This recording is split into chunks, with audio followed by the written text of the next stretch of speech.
At sa lahat po ng asawang babae na nakakarinig ng mensaheng ito, when was the last time na ipinakita mo sa iyong asawa na nirerespeto mo siya despite na meron siyang mga kakulangan?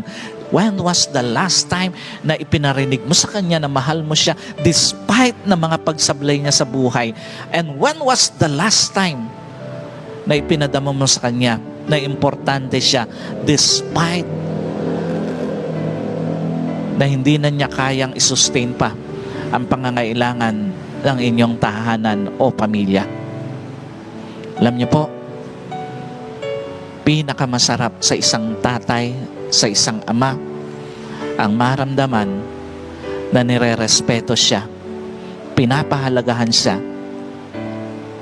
at pinakamasarap sa isang ama na unang maramdaman ang respeto mula sa kanyang mga anak.